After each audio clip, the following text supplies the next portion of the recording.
ସମସ୍ତ ଯୋଗୀମାନଙ୍କ ମଧ୍ୟରେ ଶ୍ରେଷ୍ଠ କିଏ? ସର୍ବୋଚ୍ଚ ଯୋଗୀ କିଏ? ସମସ୍ତ ଯୋଗୀଙ୍କର ଈଶ୍ୱର ଯୋଗେଶ୍ୱର ଶ୍ରୀକୃଷ୍ଣ ସ୍ୱୟଂ ଏହାର ଉତ୍ତର ଦେଇଛନ୍ତି। ଭଗବତ ଗୀତା 6ଠ ଅଧ୍ୟାୟର 47 ଶ୍ଲୋକରେ ଶ୍ରୀକୃଷ୍ଣ କହିଛନ୍ତି ଯେ ସମସ୍ତ ଯୋଗୀମାନଙ୍କ ମଧ୍ୟରେ ଭକ୍ତି ଯୋଗୀ ହିଁ ଶ୍ରେଷ୍ଠ।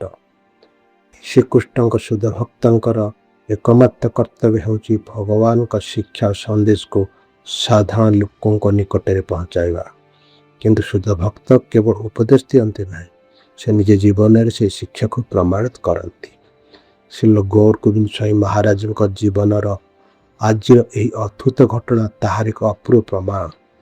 ଶ୍ରୀଲ ଗୁରୁଦେବଙ୍କ ଏକ ବ୍ୟାସ ପୂଜା ଅବସରରେ ବାସୁଦେବ ଦାସ ଶ୍ରୀଲ ଗୁରୁଦେବଙ୍କ ଜୀବନ ପ୍ରାରମ୍ଭିକ ଦିନ ଗୁଡ଼ିକର ଏକ ଅଦ୍ଭୁତ ଘଟଣା ସ୍ମରଣ କରିଥିଲେ। ସେ ସମୟର କଥା, ଯେତେବେଳେ ଶ୍ରୀଲ ଗୌର ଗୋବିନ୍ଦ ସ୍ୱାମୀ ମହାରାଜ ପ୍ରଥମ ଥର ପାଇଁ ଭୁବନେଶ୍ୱର ଆସିଥିଲେ। ସେତେବେଳେ ଗୁରୁଦେବ କିଛି ଦିନ ପାଇଁ ଜାତୀୟ ରାଜପଥ କଡ଼ରେ ଥିବା କେତେକ ଭଙ୍ଗା କୁଡ଼ିଆରେ ରହୁଥିଲେ। ବହୁ ବର୍ଷ ପୂର୍ବରୁ ରାସ୍ତା ନିର୍ମାଣ କରୁଥିବା ଶ୍ରମିକମାନେ ସେହି କୁଡ଼ିଆ ଗୁଡ଼ିକ ତିଆରି କରିଥିଲେ। ସେହି ସ୍ଥାନ ନିକଟରେ ଥିଲା ଏକ ଶ୍ମଶାନ ଭୂମି। ଶ୍ମଶାନ ନିକଟରେ ସେହି ଅନୁର୍ବର ଜମିକୁ ନୟାପଲ୍ଲୀ ଗାଁର ଲୋକମାନେ ପନିପରିବା ଚାଷ ପାଇଁ ବ୍ୟବହାର କରୁଥିଲେ। ନୟାପଲ୍ଲୀର ବୃକୋଦର ଜେନା ସେହି ଜମିରେ ବାଇଗଣ ଚାଷ କରିଥିଲେ। ଦିନେ ଅପରାହ୍ନ ସମୟରେ ସେ ନିଜର ଫସଲ ଦେଖିବା ପାଇଁ ସେ ଜମିକୁ ଯାଇଥିଲେ। ସେଦିନ ପ୍ରବଳ ଖରା ହେଉଥିଲା। ସୂର୍ଯ୍ୟଙ୍କ ପ୍ରଚଣ୍ଡ ତାପରେ ପରିବେଶ ଉତ୍ତପ୍ତ ହୋଇ ଉଠିଥିଲା। କିନ୍ତୁ ହଠାତ୍ ଆକାଶ ରୂପ ବଦଳିଗଲା। ଘଡ଼ଘଡ଼ି ସହିତ ବିଜୁଳି ଚମକିଲା ଆଉ ତାପରେ ଆରମ୍ଭ ହେଲା ପ୍ରବଳ ବର୍ଷା। ବର୍ଷାରୁ ରକ୍ଷା ପାଇବା ପାଇଁ ବୃକୋଦର ଜେନା ଆଖପାଖରେ ଆଶ୍ରୟ ଖୋଜିବାକୁ ଲାଗି। ସେତେବେଳେ ତାଙ୍କ ନଜର ପଡ଼ିଲା ସେହି ଛୋଟ କୁଡ଼ିଆ ଉପରେ, ଯେଉଁଠାରେ ଗୁରୁଦେବ ଅବସ୍ଥାନ କରୁଥିଲେ। ସେ କୁଡ଼ିଆ ପାଖକୁ ଯାଇ ବର୍ଷା ଛାଡ଼ିବା ପର୍ଯ୍ୟନ୍ତ ବାହାରେ ଅପେକ୍ଷା କରିବାକୁ ଲାଗିଲେ। ହଠାତ୍ ସେ କୁଡ଼ିଆ ଭିତରୁ ମନ୍ତ୍ର ଉଚ୍ଚାରଣ ଶବ୍ଦ ଶୁଣିଲେ। ପ୍ରବଳ ବର୍ଷା ଓ ଘଡ଼ଘଡ଼ିର ଶବ୍ଦ ଯୋଗୁଁ କଥାଗୁଡ଼ିକ ସ୍ପଷ୍ଟ ଶୁଣାଯାଉନଥିଲା। ସେ ଜାଣିଥିଲେ ଯେ ଜଣେ ବାବା ଆସି ସେ କୁଡ଼ିଆରେ ରହୁଛନ୍ତି। ତାଙ୍କ ମନରେ ଭାବ ଆସିଲା, ଏତେ ପ୍ରବଳ ବର୍ଷା ହେଉଛି, କୁଡ଼ିଆ ଭିତରେ ତ ପାଣି ପଶି ଯାଇଥିବ। ଏ ପରିସ୍ଥିତିରେ ଏହି ବାବା କିପରି ବସି ଜପ କରୁଛନ୍ତି? କୌତୂହଳ ବଢ଼ିଗଲା। କୁଡ଼ିଆର କବାଟ ବନ୍ଦ ଥିଲା, କିନ୍ତୁ ଝରକାରେ ଟିକିଏ ଖୋଲା ଥିଲା। ବୃକୋଦର ଜେନା ଧୀରେ ଧୀରେ ସେ ଝରକା ପାଖକୁ ଗଲେ। ଅତ୍ୟନ୍ତ ସତର୍କତାର ସହିତ ଭିତରକୁ ଚାହିଁଲେ। ଆଉ ଯାହା ଦେଖିଲେ ତାହା ଦେଖି ସମ୍ପୂର୍ଣ୍ଣ ସ୍ତବ୍ଧ ହୋଇଗଲେ। କୁଡ଼ିଆ ଭିତରେ ଚାରିଆଡ଼ ବର୍ଷା ପାଣି ଭରି ଯାଇଥିଲା, କିନ୍ତୁ ସେହି ପାଣି ମଧ୍ୟରେ ଶ୍ରୀଲ ଗୌର ଗୋବିନ୍ଦ ସ୍ୱାମୀ ମହାରାଜ ପଦ୍ମାସନରେ ବସିଥିଲେ। ଆଉ ସବୁଠାରୁ ଆଶ୍ଚର୍ଯ୍ୟର କଥା, ଗୁରୁଦେବ ଭୂମିଠାରୁ ପ୍ରାୟ 3ରୁ 4 ଫୁଟ ଉପରେ ଶୂନ୍ୟରେ ବସିଥିଲେ। ତାଙ୍କ ଚାରିପାଖରେ ପାଣି, ତଳେ ପାଣି, କିନ୍ତୁ ଗୁରୁଦେବଙ୍କ ଦେହ ଭୂମିରେ ସ୍ପର୍ଶ କରୁନଥିଲା। ଶାନ୍ତ ଭାବରେ ଶୂନ୍ୟରେ ବସି ଶ୍ରୀ ହରିଙ୍କ ପବିତ୍ର ନାମ ଜପ କରୁଥିଲେ। ହରେ କୃଷ୍ଣ କୃଷ୍ଣ କୃଷ୍ଣ ହରେ ହରେ, ହରେ ରାମ ରାମ ରାମ ହରେ ହରେ। ବୃକୋଦର ଜେନାଙ୍କ ଆଖି ଯେପରି ଦେଖୁଥିବା ଦୃଶ୍ୟକୁ ବିଶ୍ୱାସ କରିପାରୁନଥିଲା। ସେ କିଛି ସମୟ ପାଇଁ ସେ ଦୃଶ୍ୟକୁ ନୀରବରେ ଚାହିଁ ରହିଲେ। ଏବେ ବର୍ଷାର ଶବ୍ଦ ମଧ୍ୟରେ ଗୁରୁଦେବଙ୍କ ମୁଖରୁ ବାହାରୁଥିବା ହରିନାମ ତାଙ୍କୁ ସ୍ପଷ୍ଟ ଶୁଣାଯାଉଥିଲା। ସେ ଅପେକ୍ଷା କଲେ ନାହିଁ, ବର୍ଷା ଛାଡ଼ିବା ପର୍ଯ୍ୟନ୍ତ ମଧ୍ୟ ଅପେକ୍ଷା କଲେ ନାହିଁ।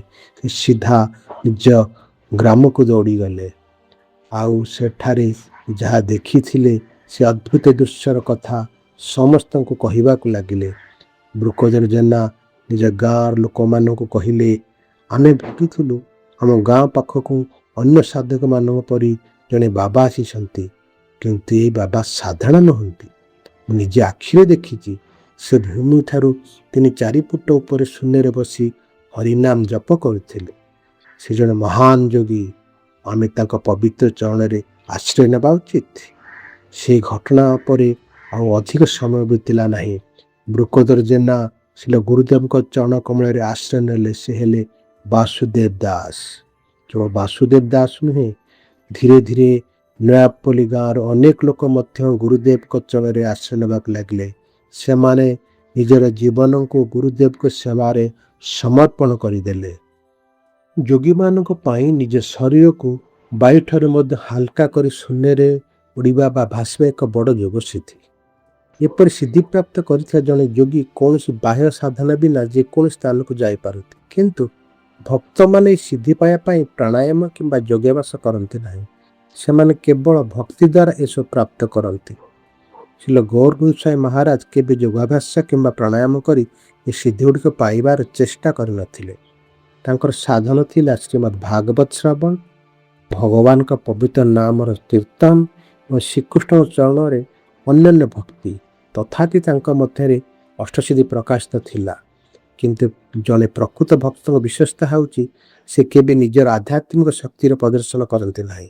ସେ କେବେ ନିଜର ମହିମା ଦେଖାଇ ଲୋକଙ୍କ ଠାରୁ ସମ୍ମାନ ଚାହାନ୍ତି ନାହିଁ, ବରଂ ଭଗବାନ ନିଜେ ଆବଶ୍ୟକ ସମୟରେ ନିଜ ଭକ୍ତଙ୍କର ମହିମା ପ୍ରକାଶ କରନ୍ତି। କାହିଁକି? କାରଣ ସାଧାରଣ ଲୋକ ଯେପରି ଶୁଦ୍ଧ ଭକ୍ତଙ୍କୁ ଅବଜ୍ଞା କିମ୍ବା ଅପମାନ କରି ଅପରାଧ ନ କରନ୍ତି, ସେଥିପାଇଁ ଭଗବାନ ସ୍ୱୟଂ ନିଜ ଭକ୍ତଙ୍କର ମହିମା ପ୍ରକାଶ କରନ୍ତି। ଶ୍ରୀଲ ପ୍ରଭୁପାଦ ଓ ଶ୍ରୀଲ ଗୁରୁଦେବ ତାଙ୍କର ବିଭିନ୍ନ ହରିକଥା ଓ ଉପଦେଶରେ ବାରମ୍ବାର ବୁଝାଇଛନ୍ତି, ଭକ୍ତି ଯୋଗ ଅନ୍ୟ ସମସ୍ତ ଯୋଗୀ ମାର୍ଗ ଠାରୁ ଶ୍ରେଷ୍ଠ। ଜ୍ଞାନ ଯୋଗ, ଧ୍ୟାନ ଯୋଗ, କର୍ମ ଯୋଗ ଏବଂ ଅନନ୍ୟ ସାଧନ ମାର୍ଗ ତୁଳନାରେ ଭକ୍ତି ଯୋଗର ମହତ୍ତ୍ୱ ସର୍ବୋଚ୍ଚ। ଗୁରୁଦେବ ପ୍ରାୟତଃ ବୁଝାଉଥିଲେ ଯେ ଜଣେ ଯୋଗୀଙ୍କୁ ଯୋଗ ମାର୍ଗରେ ଆଗକୁ ବଢ଼ିବା ପାଇଁ ଅନେକ କଠିନ ତପସ୍ୟା କରିବାକୁ ପଡ଼େ। ଇନ୍ଦ୍ରିୟ ସୁଖକୁ ତ୍ୟାଗ କରିବାକୁ ପଡ଼େ, ଅତ୍ୟନ୍ତ ଅଳ୍ପ ଖାଦ୍ୟ ଗ୍ରହଣ କରିବାକୁ ପଡ଼େ ଏବଂ ଅଷ୍ଟାଙ୍ଗ ଯୋଗର 8ଟି ଅଙ୍ଗକୁ ନିୟମିତ ଭାବରେ ସାଧନ କରିବାକୁ ପଡ଼େ। ଏ 8ଟି ଅଙ୍ଗ ହେଉଛି ଯମ, ନିୟମ, ଆସନ, ପ୍ରାଣାୟାମ, ପ୍ରତ୍ୟାହାର, ଧାରଣ, ଧ୍ୟାନ ଏବଂ ଅଷ୍ଟମରେ ସମାଧି। ଏହି ଅଷ୍ଟାଙ୍ଗ ଯୋଗକୁ ନିଖୁଣ ଭାବରେ ସାଧନ କରିବା ପରେ ଜଣେ ଯୋଗୀଙ୍କର ବିଭିନ୍ନ ଅଲୌକିକ ଶକ୍ତି ବା ଅଷ୍ଟସିଦ୍ଧି ପ୍ରାପ୍ତ ହୋଇପାରେ। ଏହି ଅଷ୍ଟସିଦ୍ଧି ହେଉଛି ଅଣିମା, ମହିମା, ଲଘିମା, ପ୍ରାପ୍ତି, ପ୍ରାକ୍ୟାମ, ଈଶିତ୍ୱ, ବଶିତ୍ୱ ଓ କାମ ବସାୟିତ। ଏ ସିଦ୍ଧିଗୁଡ଼ିକ ଦ୍ୱାରା ଜଣେ ଯୋଗୀ ଅନେକ ଅଲୌକିକ କାର୍ଯ୍ୟ କରିପାରନ୍ତି। ଯେପରି ଅଣିମା ସିଦ୍ଧି ଦ୍ୱାରା ପରମାଣୁଠାରୁ ମଧ୍ୟ ଛୋଟ ହୋଇପାରିବା, ମହିମା ଦ୍ୱାରା ବିଶାଳରୁ ବିଶାଳ ହୋଇପାରିବା, ଲଘିମା ଦ୍ୱାରା ବାୟୁଠାରୁ ମଧ୍ୟ ହାଲୁକା ହୋଇପାରିବା ଏବଂ ଆବଶ୍ୟକତା ଅନୁସାରେ ଅତ୍ୟନ୍ତ ଭାରି ମଧ୍ୟ ହୋଇପାରିବା। କିନ୍ତୁ ଏଠାରେ ଗୋଟେ ବିପଦ ରହିଛି। ଜଣେ ଯୋଗୀ ଯଦି ଏପରି ଅଲୌକିକ ଶକ୍ତିରୁ ମାତ୍ର ଗୋଟିଏ ସିଦ୍ଧି ପ୍ରାପ୍ତ କରନ୍ତି, ତେବେ ସେ ଲୋକମାନଙ୍କ ସମ୍ମୁଖରେ ନିଜକୁ ଭଗବାନ ବୋଲି ପ୍ରଚାର କରିବାକୁ ପ୍ରଲୋଭିତ ହୋଇପାରନ୍ତି। ନିରୀହ ଲୋକମାନେ ମଧ୍ୟ ତାଙ୍କର ଏହି ଅଲୌକିକ ଶକ୍ତି ଦେଖି ତାଙ୍କ ପୂଜା କରିବା ଆରମ୍ଭ କରିପାରନ୍ତି। କିନ୍ତୁ ଭଗବାନଙ୍କର ପ୍ରକୃତ ଭକ୍ତ ଏହି ସିଦ୍ଧିଗୁଡ଼ିକ କୌଣସି ମୂଲ୍ୟ ନାହିଁ। ଏସବୁ ପାଇବା ପାଇଁ କୌଣସି ପ୍ରୟାସ କରନ୍ତି ନାହିଁ। ସେ କେବଳ ପ୍ରେମର ସହିତ ଭଗବାନଙ୍କ ସେବାରେ ନିଜକୁ ନିୟୋଜିତ ରଖନ୍ତି, ଭଗବାନଙ୍କର ପୂଜା କରନ୍ତି, ତାଙ୍କର ପବିତ୍ର ନାମ ଜପ କୀର୍ତ୍ତନ କରନ୍ତି, ଭଗବାନଙ୍କ ଦିବ୍ୟଲୀଳା ଓ କୀର୍ତ୍ତନ କରନ୍ତି ଏବଂ ଭଗବାନଙ୍କ ପ୍ରସାଦ ଗ୍ରହଣ କରନ୍ତି। ସେହି ସିଦ୍ଧିଗୁଡ଼ିକ ପାଇବା ପାଇଁ ଜଣେ ଯୋଗୀକୁ କଠିନ ସାଧନା କରିବାକୁ ପଡ଼େ। ସେହି ସିଦ୍ଧିଗୁଡ଼ିକ ଜଣେ ଶୁଦ୍ଧ ଭକ୍ତଙ୍କ ନିକଟରେ ଆପେ ଆପେ ଆସିଥାଏ। ଭକ୍ତଙ୍କୁ ସେଗୁଡ଼ିକ ପାଇବା ପାଇଁ ଅଲଗା ଭାବରେ କୌଣସି ପ୍ରୟାସ କରିବାକୁ ପଡ଼େ ନାହିଁ। ଏ କଥାର ପ୍ରମାଣ ଗୁରୁଦେବ ଶ୍ରୀମଦ୍ ଭାଗବତକୁ ଦେଇଛନ୍ତି। ଗୁରୁଦେବ କହୁଥିଲେ, ଶ୍ରୀମଦ୍ ଭାଗବତମର 11 ସ୍କନ୍ଧ 14 ଅଧ୍ୟାୟ ଶ୍ଲୋକ 20ରେ ଶ୍ରୀକୃଷ୍ଣ ବୁଦ୍ଧଙ୍କୁ କହିଛନ୍ତି, ମୋର ଭକ୍ତ ମୋର ଭକ୍ତିଯୁକ୍ତ ସେବକ କେବଳ ଭକ୍ତି ସାଧନ ଦ୍ୱାରା ସବୁକିଛି ପ୍ରାପ୍ତ କରିପାରେ। ଜଣେ କର୍ମୀ କର୍ମଯୋଗ ଦ୍ୱାରା ଯେଉଁ ଫଳ ପ୍ରାପ୍ତ କରେ, ଜଣେ ତପସ୍ୱୀ ତପସ୍ୟା ଦ୍ୱାରା ଯେଉଁ ଫଳ ପ୍ରାପ୍ତ କରେ, ଜଣେ ଜ୍ଞାନୀ ଜ୍ଞାନ ଦ୍ୱାରା ଯେଉଁ ଫଳ ପ୍ରାପ୍ତ କରେ କିମ୍ବା ଜଣେ ବୈରାଗୀ ବୈରାଗୀ ଦ୍ୱାରା ଯେଉଁ ଫଳ ପ୍ରାପ୍ତ କରେ, ମୋର ଭକ୍ତ ମୋ ପ୍ରତି ନିଷ୍କପଟ ଭକ୍ତି ଦ୍ୱାରା ସେସବୁ ପ୍ରାପ୍ତ କରିଥାଏ। ଆଉ କେବଳ ଏତିକି ନୁହେଁ, ମୋର ଭକ୍ତ ମୋତେ ମଧ୍ୟ ପ୍ରାପ୍ତ କରିଥାଏ। ଏହି ଚୈତନ୍ୟ ଚରିତାମୃତ ମଧ୍ୟଲୀଳା 22ତମ ଅଧ୍ୟାୟ 17ତମ ଶ୍ଲୋକରେ ମଧ୍ୟ କୁହାଯାଇଛି, କୃଷ୍ଣ ଭକ୍ତି ହୟ ଅଭିଧେୟ ପ୍ରଧାନ ଭକ୍ତି ମୁଖ ନିରୀକ୍ଷକ କର୍ମଯୋଗ ଜ୍ଞାନ। ଅର୍ଥାତ୍ ଜ୍ଞାନ ଯୋଗ, କର୍ମ ଓ ବୈରାଗ୍ୟ ସମସ୍ତେ ଭକ୍ତିର ପଛରେ ଚାଲନ୍ତି। ଭକ୍ତି ସର୍ବପ୍ରଧାନ। ଭକ୍ତି ପ୍ରାପ୍ତ କରିବା ପାଇଁ ଅଲଗା ଭାବରେ କୌଣସି ବିଶେଷ ପ୍ରୟାସ କରିବାକୁ ପଡ଼େ ନାହିଁ। ଶ୍ରୀକୃଷ୍ଣ ଭକ୍ତ କେବଳ ଭକ୍ତମାନଙ୍କ ସଙ୍ଗ କରେ। ଆଉ ଅହିଂସା, ଯମ, ନିୟମ, ଧ୍ୟାନ, ଧାରଣ, ସମାଧି ଏବଂ ଜ୍ଞାନ ଏସବୁ ଭକ୍ତଙ୍କ ପଛେ ପଛେ ଆସନ୍ତି। ଭକ୍ତ କେବେ ଏସବୁ ପଛରେ ଦୌଡ଼ନ୍ତି ନାହିଁ, ସେଗୁଡ଼ିକ ଆପେ ଆପେ ଭକ୍ତଙ୍କ ନିକଟରେ ଆସିଯାଏ। ଏହା ହେଉଛି ଭକ୍ତିର ଶକ୍ତି। ଏହା ହେଉଛି ଶ୍ରୀକୃଷ୍ଣ ଚୈତନ୍ୟ ମହାପ୍ରଭୁଙ୍କ ଶିକ୍ଷା। ଭକ୍ତିର ମହିମା ଏତେ ଅପାର ଯେ ଅଷ୍ଟସିଦ୍ଧି ଏବଂ ନବନିଧି ମଧ୍ୟ ଜଣେ ଶୁଦ୍ଧ ଭକ୍ତଙ୍କର ଦ୍ୱାର ବାହାରେ ହାତ ଯୋଡ଼ି ଠିଆ ହୋଇ ରୁହନ୍ତି। ସେମାନେ ଭକ୍ତଙ୍କ ସେବା କରିବାର ସୁଯୋଗ ପାଇବାକୁ ଅପେକ୍ଷା କରନ୍ତି, କିନ୍ତୁ ଜଣେ ଶୁଦ୍ଧ ଭକ୍ତଙ୍କର ହୃଦୟ ଭଗବାନଙ୍କ ସେବାରେ ହିଁ ପରିପୂର୍ଣ୍ଣ ହୋଇଥାଏ। ତାଙ୍କୁ ଅନ୍ୟ କୌଣସି ସିଦ୍ଧି କିମ୍ବା ଐଶ୍ୱର୍ଯ୍ୟର ଆବଶ୍ୟକତା ନଥାଏ, ବରଂ ଭକ୍ତ ଏହି ସିଦ୍ଧିଗୁଡ଼ିକୁ ଭକ୍ତି ମାର୍ଗରେ ଏକ ବାଧା ଭାବରେ ଦେଖନ୍ତି ଓ ସେଗୁଡ଼ିକ ଠାରୁ ସର୍ବଦା ଦୂରେଇ ରୁହନ୍ତି। ଜଣେ ଭକ୍ତଙ୍କ ନିକଟରେ ଏପରି ସିଦ୍ଧି ଥିଲେ ମଧ୍ୟ ସେ କେବେ ତାହାକୁ ପ୍ରଦର୍ଶନ କରନ୍ତି ନାହିଁ, କାରଣ ଏହି ଶକ୍ତିଗୁଡ଼ିକ ପ୍ରଦର୍ଶନ ଦ୍ୱାରା ଲୋକମାନେ ତାଙ୍କୁ ଭଗବାନ ବୋଲି ଭାବି ପୂଜା କରିବାକୁ ଲାଗିପାରନ୍ତି। ତାହାରୁ ଭକ୍ତଙ୍କ ନାମ ଯଶ ପ୍ରତିଷ୍ଠା ବଢ଼ିପାରେ, ଆଉ ଏହି ନାମ ଯଶ ପ୍ରତିଷ୍ଠା ହିଁ ଭଜନରେ ବଡ଼ ବାଧା ହୋଇପାରେ। ତେଣୁ ଶୁଦ୍ଧ ଭକ୍ତ ନିଜର ଆଧ୍ୟାତ୍ମିକ ଶକ୍ତିକୁ କେବେ ପ୍ରଦର୍ଶନ କରନ୍ତି ନାହିଁ।